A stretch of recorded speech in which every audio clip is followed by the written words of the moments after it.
You're listening to the Whole Hog Sports Podcast.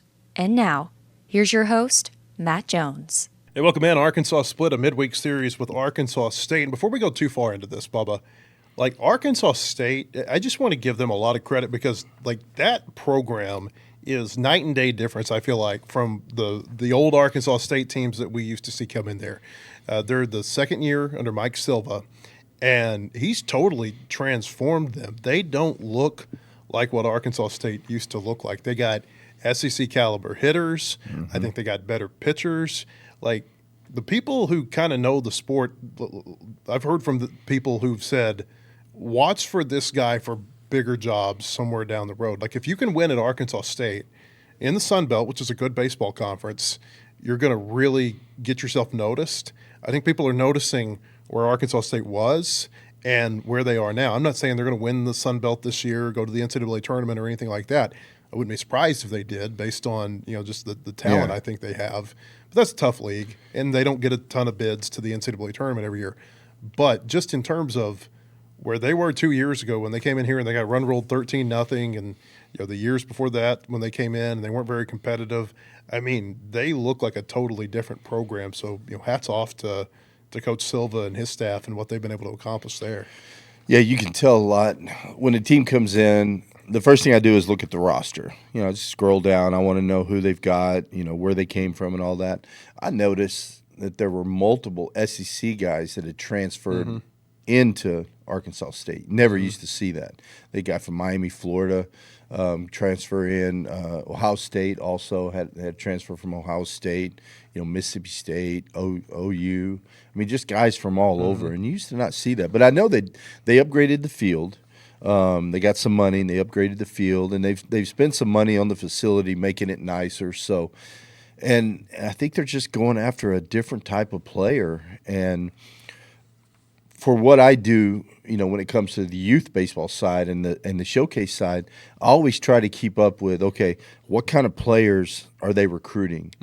Because if I have a guy that's he's not ready to play at University of Arkansas, there's a lot of other schools in Arkansas I try to send them to, and you can tell they've definitely made an upgrade. So the type of player they're taking right now is a whole lot better than it was a few years ago. Yeah, I mean, cross jumper, he went to Tennessee. That's where he started his career. Patrick Ingscoff, whose dad used to play for the Razorback basketball team, he started at OU.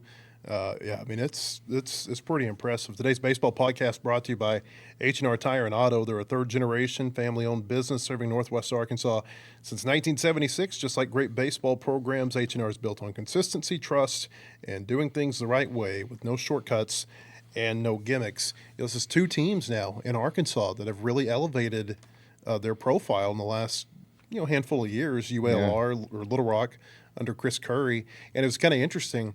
Mike Silva, that's not where he got his coaching career started, but I think that might have been his first Division I job. Was at Little Rock. He had been at some junior colleges, then went into scouting. Then he was Chris Curry's pitching coach for 2 years. Then he went from there to Louisiana Tech to work for Lane Burroughs. So these are two guys, Curry and Burroughs, who are extensions to the Dave Van Horn coaching tree because they're former Van Horn assistants, and so Silva's part of that tree. Yeah, it's pretty impressive. The only thing I don't like about them is their BP tops. Did you see those? I did, They had yes. the number on the front, and I'm like, that dude's got his shirt on backwards. And then I get to looking at them, and that's just they got it on the back too. Yeah, they got it on the back too. It's a bad look. But to your point, to be serious, I like the way he goes about his business. I like their BP, just the way they went about pre-game, batting practice, everything was it was just professionally run. You could tell the guy, he's got an idea, he knows what he's doing. The players just have a different approach. They did have a round where it was just bombs. Everyone that got in the cage, they were trying to hit bombs, which is good. That's a good way to finish up BP. I think they had fun with it. But yeah, they're going to be good. I think they're going to win a lot of games. And would it be crazy to see them back here in a regional? Did yesterday's game not feel like a regional game to you? It's 1-0. They're in the 8th inning, and I mean it's cat and mouse with the coaching staffs. It's Alexander Peck. That poor guy, he was just a pawn in a larger picture. They bring him in as a pinch hitter.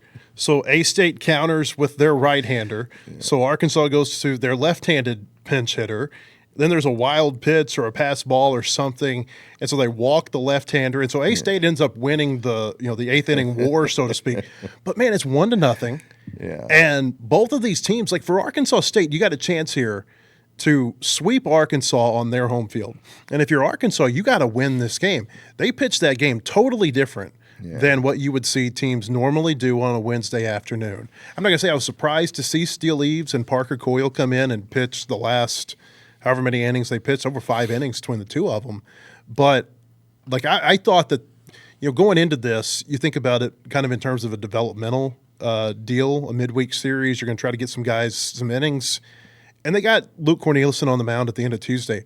But yesterday it was clear they were playing to win that game. Mm-hmm.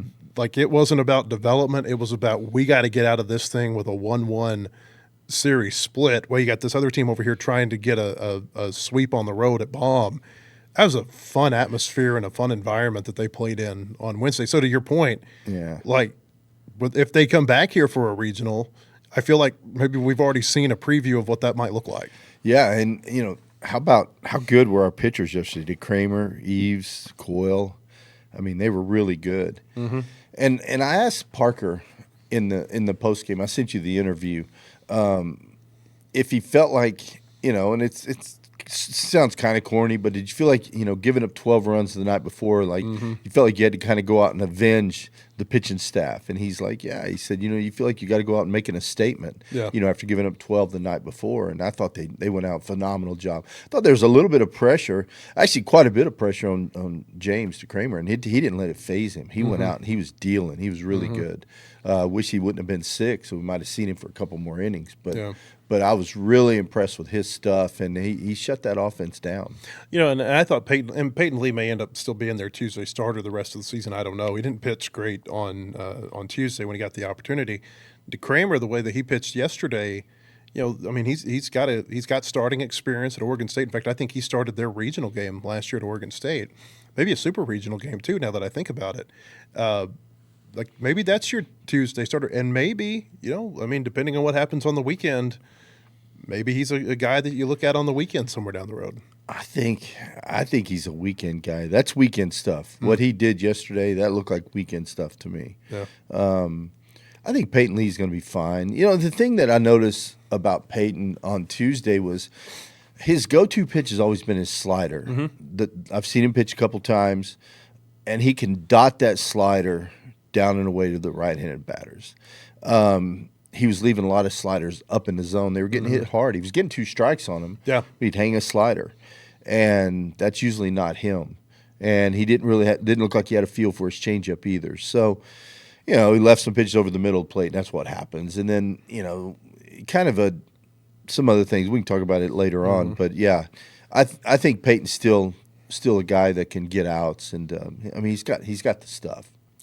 Just a bad day, and it happens. I was thinking as I was kind of going through what we would talk about from this midweek, I thought about this quote that I got from Tim Corbin I was in some sort of interview with him somewhere. I don't remember if it was because I've seen him at the tournament and I've seen him in different places. But I remember somebody asked him about his team not playing well, and he just kind of looked at him straight in the eye. He said, "Well, you realize we're playing somebody else too."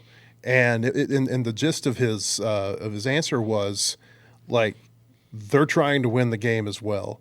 And so sometimes it's not that we're not playing well. And I think there were, and I don't mean to excuse some things that Arkansas did this midweek and we'll get into these, but like you're just playing a team that was playing at a really high level and executing at a really high level.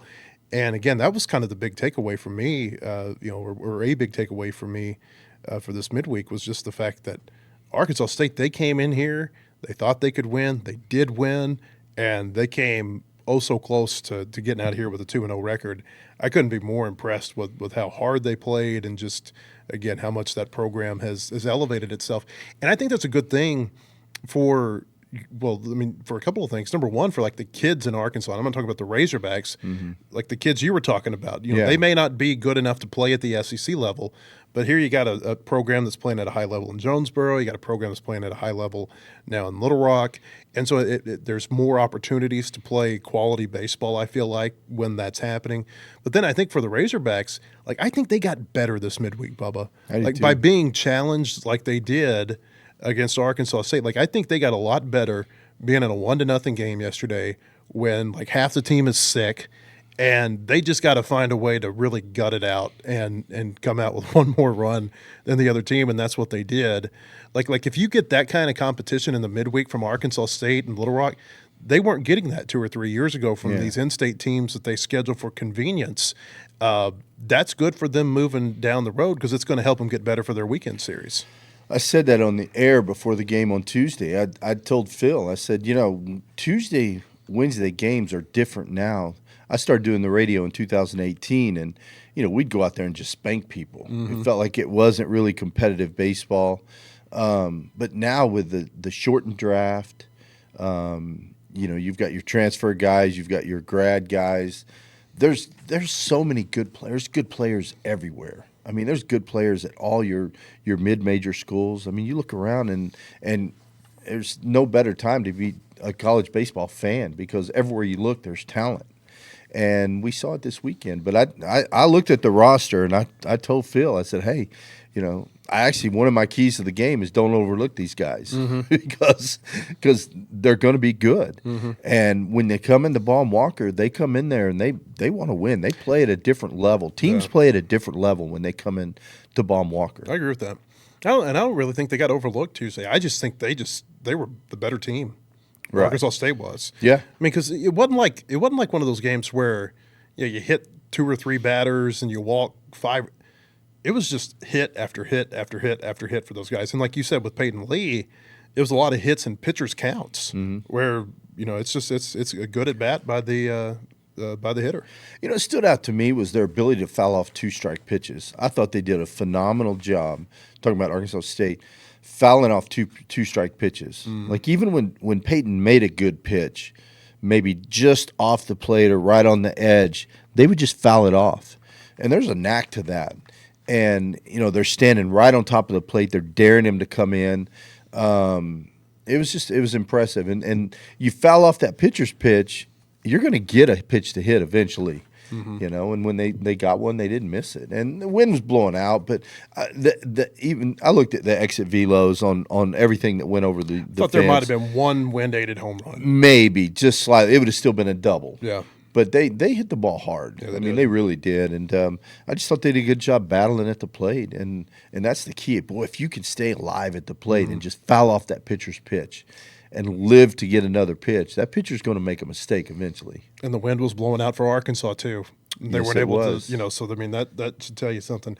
Hey, I want to tell you that Southern Loft believes your home should reflect your unique personality. That's why they offer a wide variety of stylish furniture pieces that are perfect for any taste, whether you're looking for a new sofa for the living room, a sleek dining room table for your kitchen.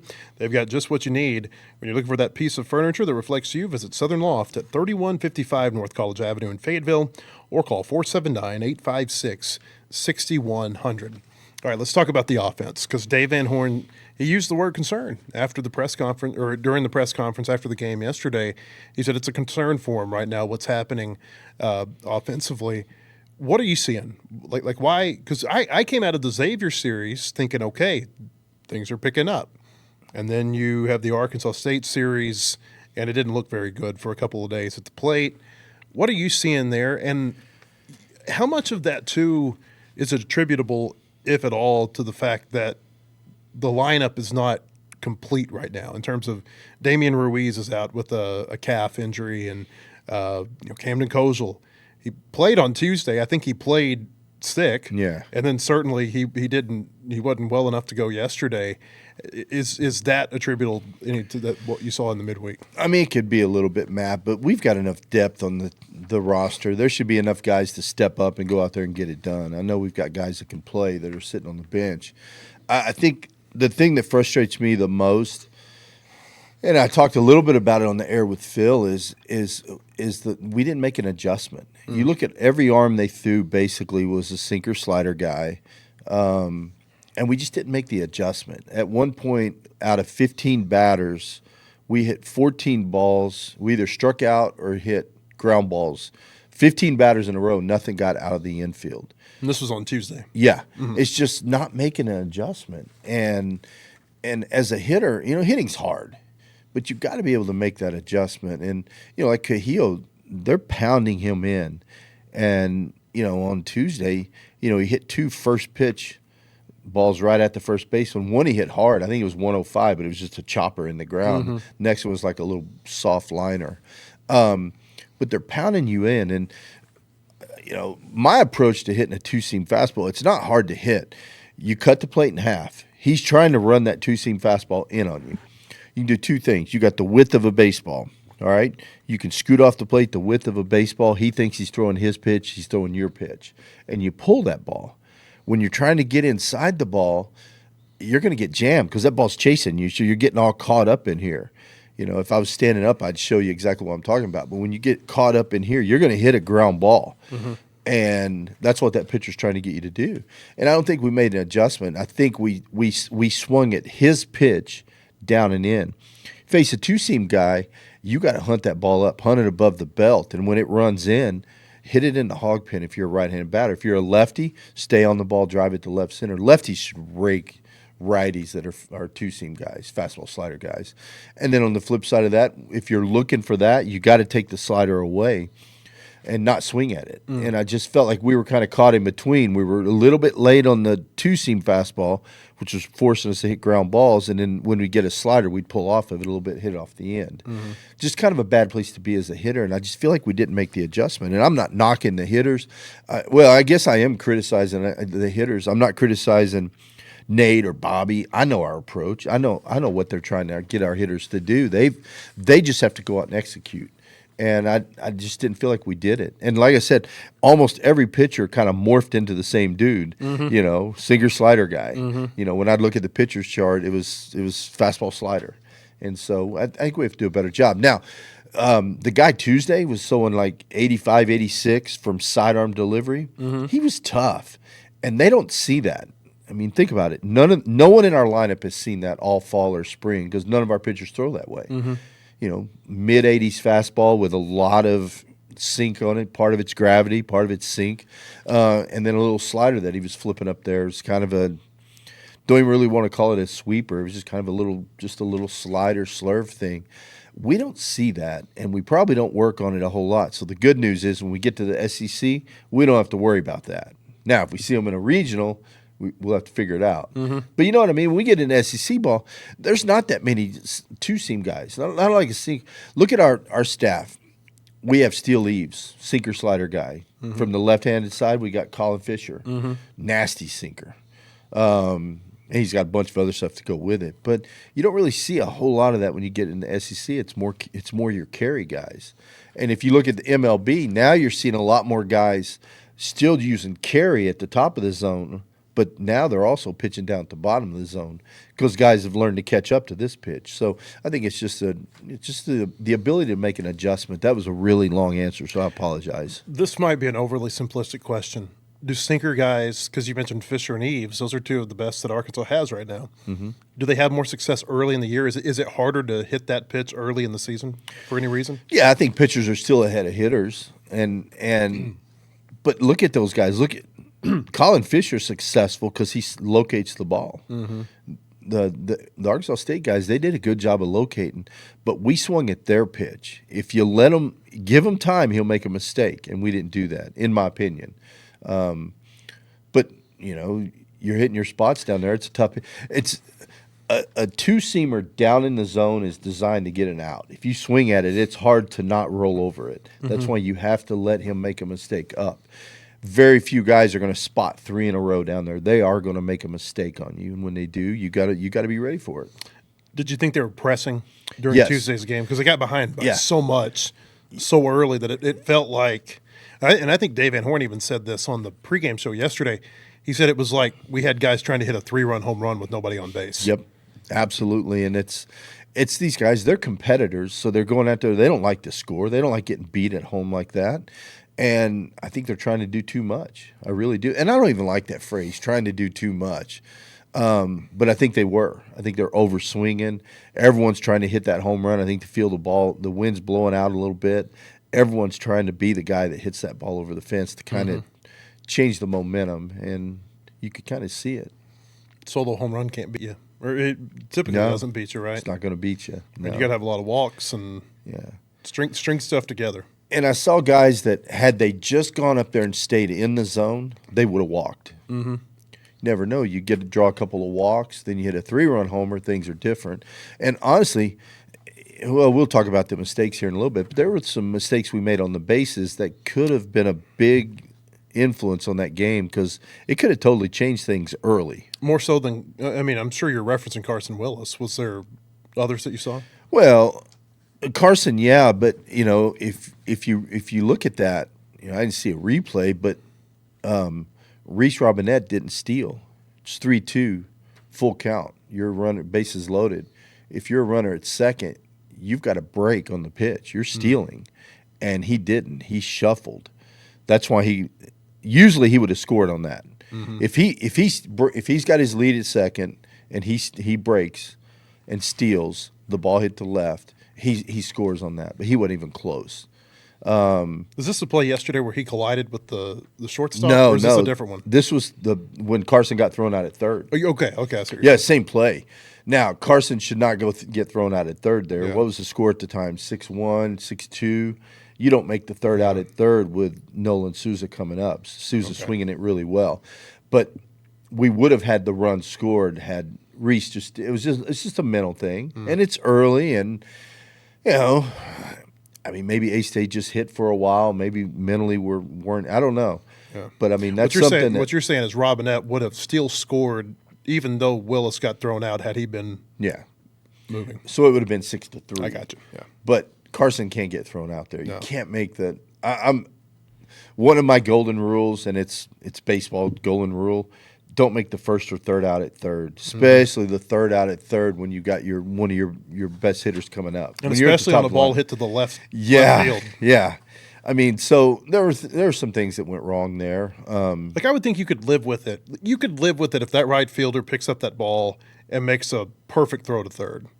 The left fielder didn't have to do that. Yeah. It like that was like watching almost felt like watching kind of a slow motion wreck, right? Like accident, where it's like, oh boy, because you could see coming. No different than in the 7th, 8th inning of that game when Zach Stewart misplayed the ball in left field. You could just see he was overrunning it. Yeah, pretty quick. And both of those plays were huge in that game too, Bubba. I mean, you think about Willis. That's at least one run that comes off the board, and maybe more because, like you said, they got the 2-hole hitter, and then behind him there's Helfrick and there's Kozel, and who knows what happens. And then with Stewart, he overruns that ball. Well, that's a run scored, and then the next guy hits a 2-run home run. Who knows how the game may go different if those two moments go different. Yeah, I'm a big believer in all those things add up. Who knows? Nolan might come up into 3-run homer. Yeah, I mean, it's just you don't know. But on the ball to left, you could tell. I don't know how many balls he's taken in left field. Zach Stewart. He's predominantly a right, or I guess historically would be the right word. That's been his position, has been right field. I think left field's the hardest field to play. I'll tell you, my whole career I played center and right.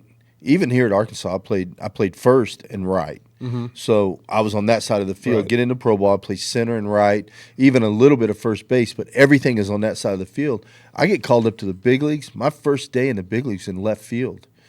It is a different look there. It's a totally different look off the bat, especially now in BP I would occasionally shag in left field just because, but not very often. I didn't have much game experience out there, and it's a different look. And what Zach's got to do, it's kind of like we talked about Cahillo misjudging a ball in right field in the spring scrimmage. You have to know the wind's blowing right to left, and you got a left-handed batter. And you read that swing when he reaches out like that, and because he reached out, it was a fastball down and away. That ball's going to slice like crazy. So you got to play it. I think if he'd have stood still, he'd have probably caught it. But I think that's a mental mistake. It's a guy that hadn't played a lot of left field. Now, with that being said, the time before when he was in left field, made a couple really good plays. But that's a tough win. Is that like riding with your wrong hand? Sort of, yeah. If you're used to right field, trying to go to left field. So it's such a different look. Like I say all the time, like I try to get my guys to play, right field, third base, flip the side of the field because the read off the bat. Like if you can play third base, you can scoot out and play left field, I think, because the read off the bat, it's the same on that side of the field, or shortstop, you can do the same thing. But when you're just predominantly played one side of the field, it's so different when you turn around. And people probably think I'm crazy for saying that, but it is. It is what it is. It's a totally different look off the bat. And boy, you got to take some fly balls out there and get used to it, especially in Baum Walker, because I think left field's the toughest. That's the toughest field to play in Baum is left field. Because of the way the wind blows. Yeah, the way the wind blows. I mean, it does crazy things. You got the sun you're dealing with in the afternoons. It's a tough place to play. And you think about Willis and Stewart, like neither of them are playing those positions in that game. If it's not for the flu and the strep that's running through the team right now, you probably got Christian Turner in left field if he's healthy, but he wasn't available on Tuesday. He was back yesterday.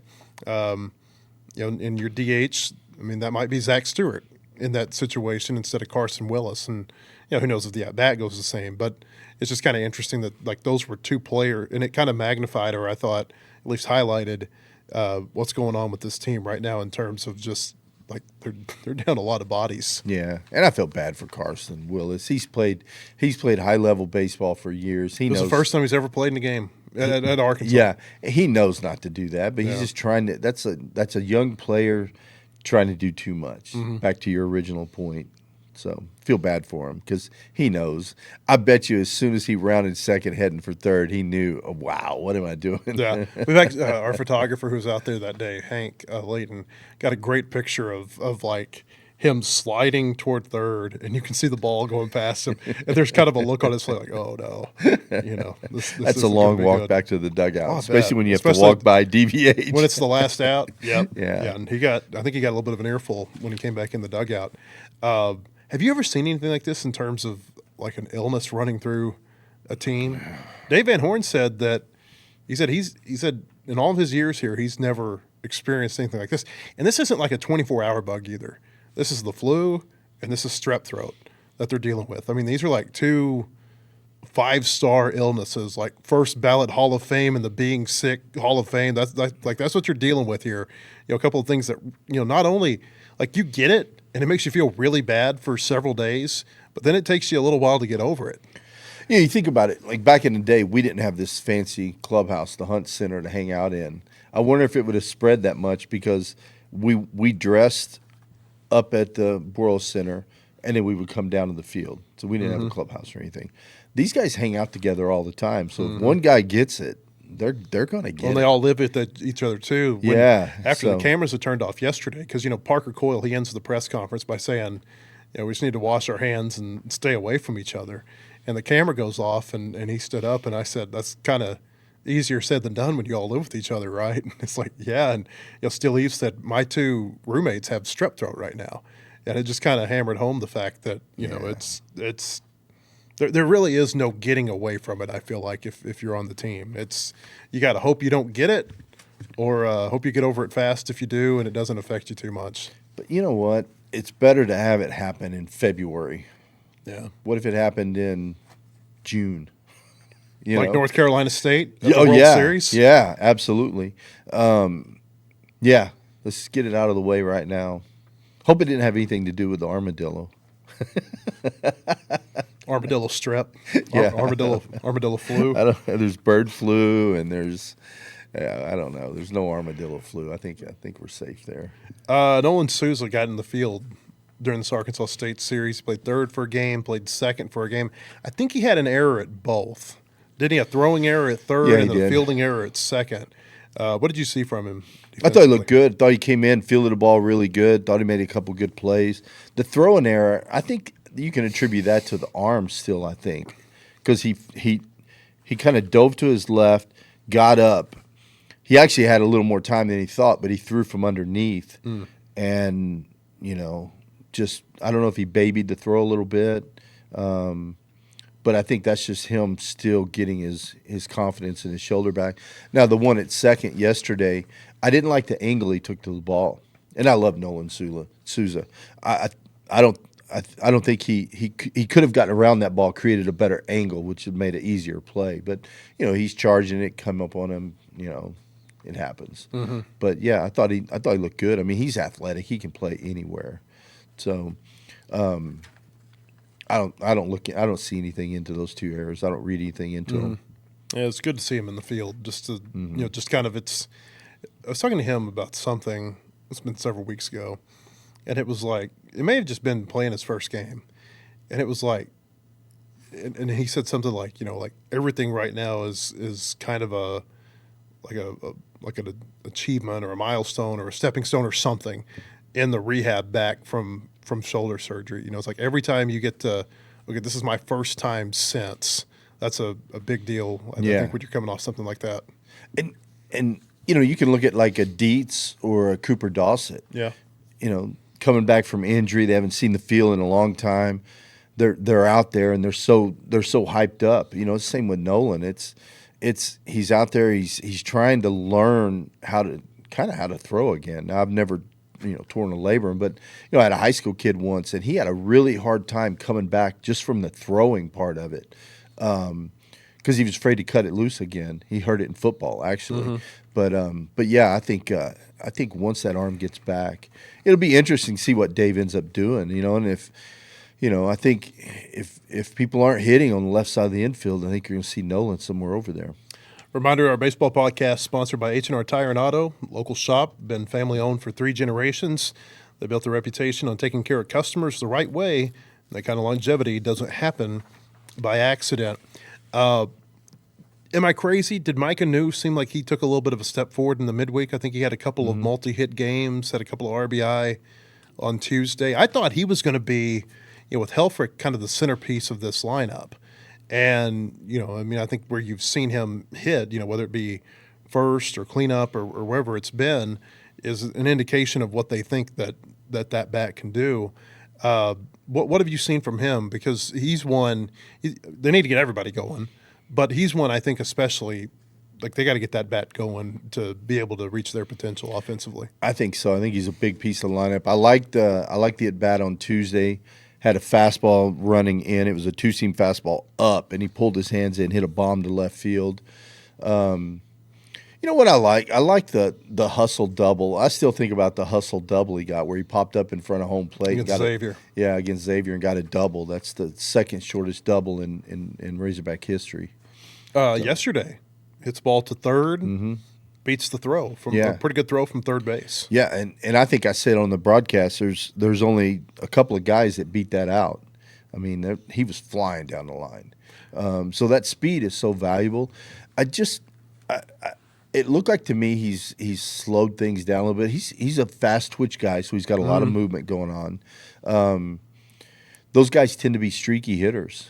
They're either really good or really not good. So hopefully we'll get him on a roll. When he's playing that hard, like the hustle double, like you talked about, even in the midst of not hitting well, I figure that's a really good sign. Absolutely. I want a guy like that out there. If you're playing hard for me like that, I'm going to leave you out there. Mm-hmm. You look at Carson Brumball. He hit a ball okay to center yesterday. Had a couple of decent at bats. Still isn't swinging like we all know he can, but he's playing great defense. I love the play where he came in and fielded it and threw from down here yesterday. Threw a rocket across the field. Love to have a radar on that. But if you're playing good defense at short, the offense can suffer a little bit. You don't really lean on him to drive in a bunch of runs. But if you're a corner guy, if you're playing third base, you're going to have to drive in runs. That's a position where we really need some production out of. Somebody asked me this morning about Ryder Helfrick, about how he's hitting the ball. I say only, it's 294, I think is his batting average right now. But I think about a few things. The first, or the hit, he may have had multiple hits, I'm not sure, but a hit that he had on Tuesday was 112 miles an hour up the middle. And like on the double play yesterday, that's a that's a rocket line drive that's hit just right at the middle infielder, and New got caught and couldn't get back to first base. I think Helfrick on Tuesday might have hit one to the wall in left center that a guy, and maybe this was on Sunday, but a guy catches it right up against the left field wall. It seems like he's making really good contact. Like these are not bad at bats that he's having, and that's always a sign that things are about to start happening for a hitter, right? Yeah. What'd you say his average was? 294. Yeah, see, that doesn't mean anything to me because he has had so many loud outs. Yeah. Probably more than anybody else on the team. Oh, he has. He's smoked a couple balls at shortstop. He's hit more balls hard than anyone on the team. I don't have a list of their average velos, but I bet you he's leading in average velo because he squared up a ton of balls and got caught. Just had some tough luck. So I like where he's at. I think he's putting together good at bats. I'm excited about Helfrick. I think he's going to have a huge year for us. So you mentioned Eloy and not making the adjustments that he needed to, I think, a couple of times on Tuesday. You look at him, though. I mean, I think he's batting .407. His OPS is over 1,200. Really good OPS that he's got. But the thing that stands out to me, Bubba, is that he's not striking out this year like he did last year. And maybe he hasn't, and it's very possible he just hasn't faced the type of pitching. Maybe there's more strikeouts coming, and I'm sure there are down the road. But I think he's had 27 at-bats and 4 strikeouts. I mean, that was an issue for him early last season too. And so it seems like maybe he's gotten better discipline at the plate. Oh, without a doubt. You look at the game-winning hit the other day, slider away. He stayed on it. It was an outside pitch, but he pulled it to left field. He's doing a better job with 2 strikes. The base hit he had up yesterday to score the only run was a 2-seam fastball. Once again, guy threw it up in his zone. I can't remember the count. I know he had 2 strikes. Was it 1-2? He fouled off. It went ball, foul. Yeah, I knew he had a couple strikes on him, and you could tell he made a conscious effort just to pull his hands aside and just shot it back up the middle. Didn't hit it super hard, but who cares? With 2 strikes, put the ball in play. And so to your point, I think he's got 2 strikeouts on the year. 4 and 27 at bats. Oh, that's right. I didn't count that. Yeah. But still, I mean, he's cutting way down now. We're not seeing SEC pitching yet, but I do like the fact that he's now early in the count, he's going to cut it loose. And I think that's what was frustrating with the 2 ground balls to first base. I know one was on a first pitch. I want to say both of them were on first pitch fastballs. And my rule is to don't get beat 0-0. I mean, 0-0, if you're going to swing, get the freaking barrel on the ball. Now you might line out, but get the barrel there. If you can't get the barrel to that ball, don't swing 0-0. And I think it just kind of flips the script. It makes you the hunter when you're at the plate. You're hunting your pitch. And if a guy paints on you, take it. It's 0-1. Who cares? He's still got to get you out. Van Horn said something about he liked how Nolan Souza was swinging the bat on Tuesday. Now, he only went 1 for 4 Tuesday, and he didn't have a hit yesterday. He did draw a couple of walks yesterday, had a couple of multi-hit games against Xavier. One thing that I've noticed with him, seems like he's swinging early in counts, and he even told me, he said that's something that I've worked on. Like yesterday, I think he hammered one, like a first pitch fastball, and I think this fielder was in a good position and ended up making an out, like a line drive out or something. But what are you seeing from him? Good at bats, staying on the ball really well. The double play he hit into, I want to say he hit that ball 105, hit it really hard, just in the wrong spot. More aggressive early in the count. Like you see him when he starts to take pitches early in the count, that's when he's thinking. It looks like he's just thinking too much, and he gets behind in the count early.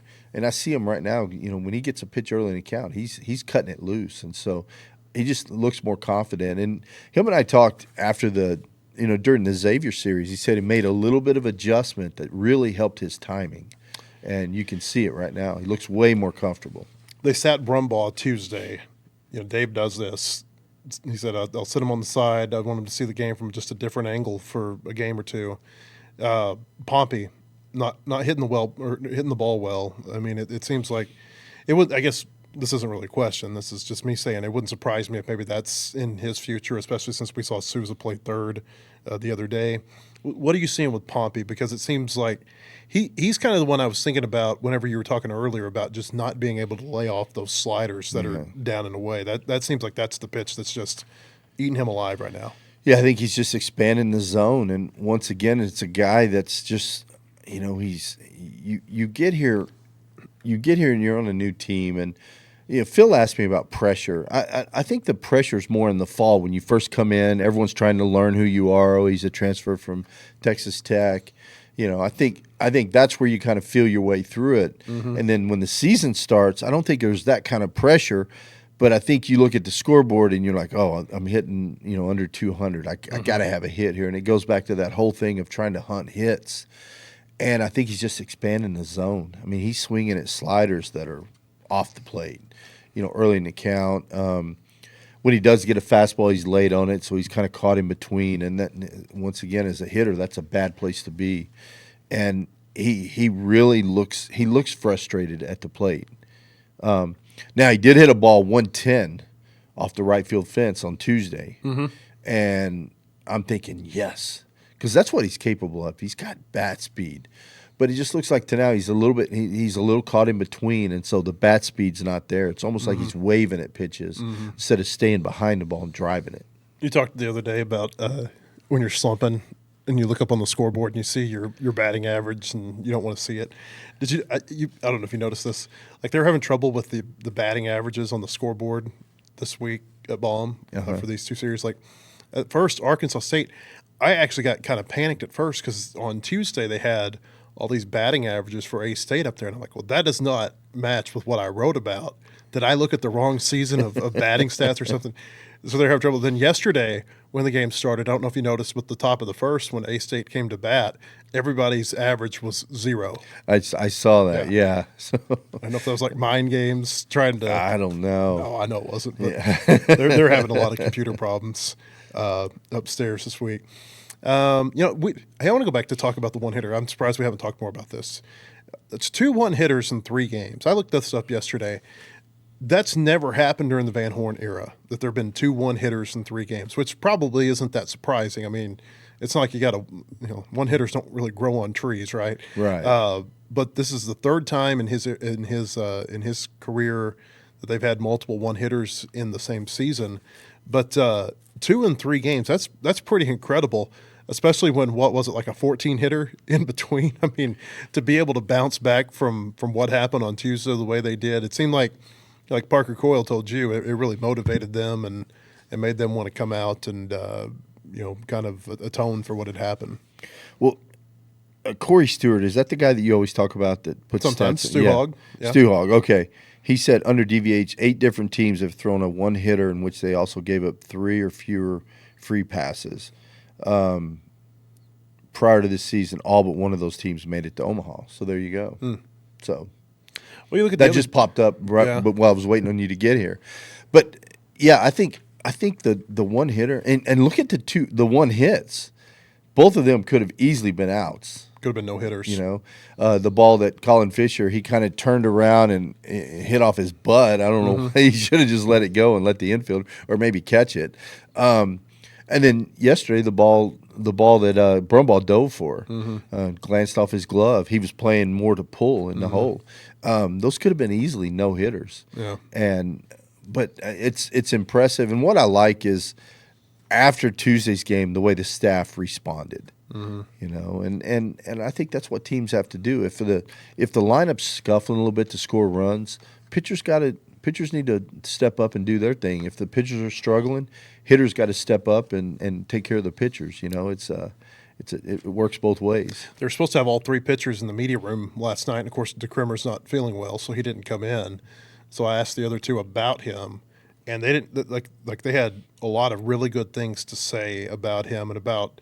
I can't remember who it was. It might have been Coyle who said this, but it was like he could have easily said, "Hey, I'm not feeling well. It's a midweek game. I'm not going to go today." Yeah. But he equated it to the Michael Jordan flu game. He said, he went out there and he gave it his all for as long as he could, and Steele Eve said that really lit a fire under everybody else who came in. It kind of set the tone for them the rest of the night. See, that's awesome, and you're right. He could have easily said, "I don't feel like it," especially after the night before.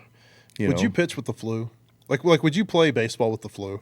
Yeah, because I didn't like ever not playing. So you're not like a baby when you get sick. Yeah, I don't know. You could ask my wife; she might say differently. But when it comes to baseball, when I'm at home, I'm probably a little softer. But when it comes to baseball, you don't want to not play. But for him to still want the ball, knowing he's not feeling good, that says a lot about the guy, and it kind of pumps me up a little bit. I'm just sitting there thinking about like when I'm sick at home, and it's like the remote's over there on the table. I don't really feel like this show right here. This is fine. So I can imagine like getting out there and throwing 95 for 50 pitches. Yeah, and if you're to do that with the flu or whatever he's got, I mean that's pretty impressive because that's tough to do. And it's more than the physical side of it, it's the mental side of it too. Hey, but I do want to say something. Every pitcher that I've talked to has said something positive about Helfrick, about Ryder. We talked about his hitting. He's doing a phenomenal job behind the plate. And we were watching, and Phil said something yesterday, about him, Parker shaking him off. I don't think Parker's shaking him off. I think that's that fake shake because they trust what Helfrick puts down. So Matt Hobbs was on Chuck and Bo's radio show this morning, and he said that the ninth inning, the success that Coyle had in the ninth inning, he said that is directly attributable to middle inning or bottom of the eighth inning. They go into the dugout, and it's the two of them talking about, okay, what are you seeing? And basically, Coyle had been mostly off speed 7th, 8th inning. Mm-hmm. Well, the lineup is about to turn over, and they said, we're going to attack them with fastballs because now we know that they're sitting waiting on that off-speed pitch. And he looked I mean, the ninth inning was the best inning he had because he really attacked him with that fastball, and I don't think they were ready for it. And Hobbs said that's directly attributable to Helfrick seeing something on the field and the pitcher having confidence that what their catcher's seeing and suggesting was going to work. I thought that was really good insight. Yeah, that's awesome. Well, I know Griffiths, the 4-0 hitter, took one cut at a curveball, and he was right on it. Mm-hmm. And after that, Helfrick went to cutters, threw that cutter in, and just carved him up. Mm-hmm. So, I mean, that's a catcher that's a veteran catcher right there. Mm-hmm. And the thing is, the pitcher trusts him. When he puts something down, they trust in what he's putting down there. And if you don't trust and believe in that pitch and have conviction in that pitch you're throwing, you're not going to throw it right. How many games are we into this season? 9? So in the last 12 games with Ryder Helfrick behind the plate, there's been 2 1-hitters and a no-hitter. Think about that for a minute. Yeah. It's probably not an accident, right? No, it's not. I mean, because a different catcher, I promise you, we don't have 2 2 1-hitters and a no-hitter. I mean, the pitchers can have good stuff, but the catcher's right there. The catcher can see what the hitter's doing. Mm-hmm. I mean, he's got a bird's eye view of what the hitter's doing. Is the guy opening up a little bit early, cheating inside? Is he hovering over the plate, looking off speed? Is he loading late to get off speed?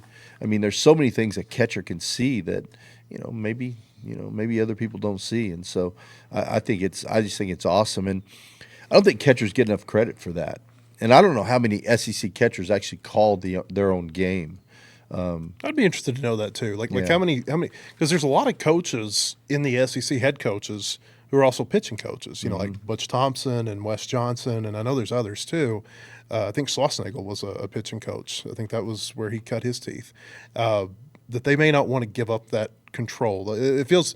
I guess what I'm trying to say is, it feels like they are a lot more involved in the pitch-to-pitch sequence than what you've seen at Arkansas. And I know Wes Johnson was here too, and I think they let the catchers call the game when he was here. And so maybe he does it that way at Georgia. I don't know.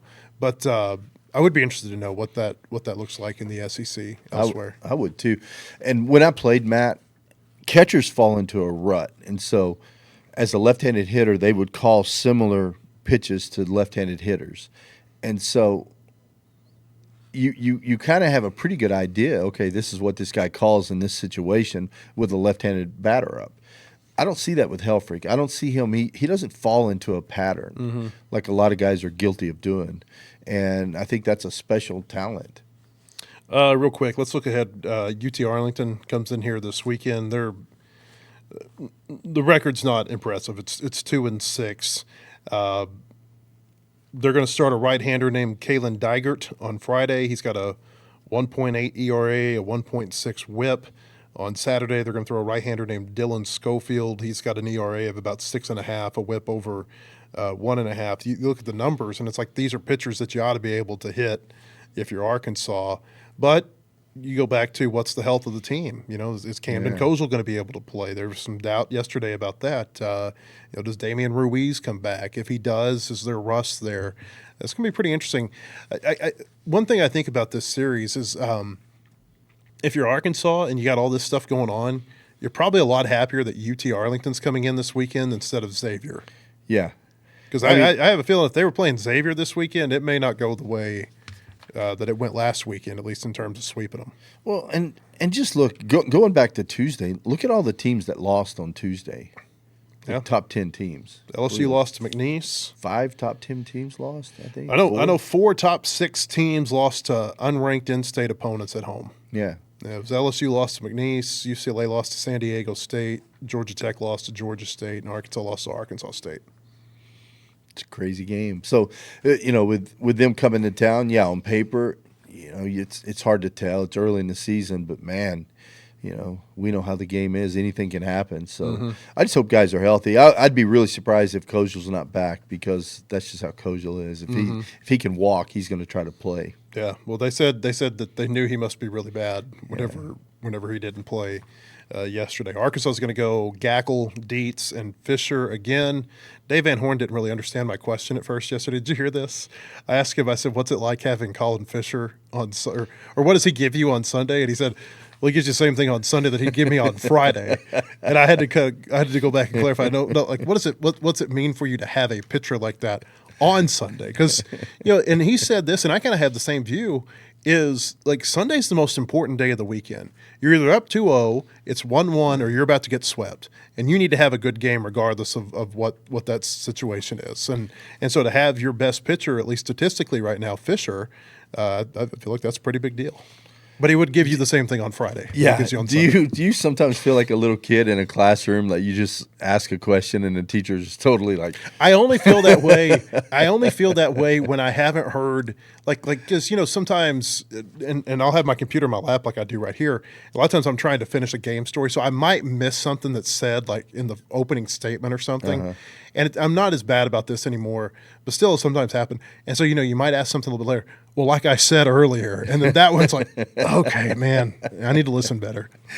No, I think it's funny. I love listening to Dave's post games, and but to your point about Sunday, though, Colin gives you so much. When you get to Sunday, sometimes Sunday gets kind of crazy. Maybe you've already used a lot of arms early in the week. I feel like you can get some innings out of him. Mm-hmm. Which is real important when it comes to Sunday because you know how Sunday in the SEC can be sometimes. So I think I love having him in that spot. But you're right, he could throw Friday, he could throw any day. But there's something about him being in that Sunday role. You feel really good about it, especially if you're going in 1-1. I'll take our Sunday guy over their Sunday guy just pretty much any day of the week. Again, you feel good about whatever situation you're in. 2-0, 1-1, 0-2.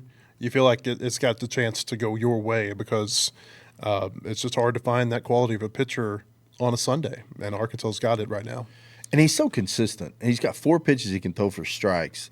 Those guys, you don't see a lot of peaks and valleys with those guys. Mm-hmm. I mean, you kind of know what you're going to get out of Colin Fisher, which is awesome. Yeah, that's a good feeling. One more time, our baseball podcast brought to you by H&R Tire and Auto, proudly family-owned since 1976. Trusted across Northwest Arkansas, committed to keeping you safe on the road all season long. Learn more or schedule service at hnrtireandauto.com. Big basketball win last night. Arkansas beat A&M 99-84. We're going to talk basketball on the show tomorrow with Ethan Westerman. Also look ahead to the big game this weekend against Florida. Still, Arkansas in the mix for an SEC championship, although the games are starting to wind down.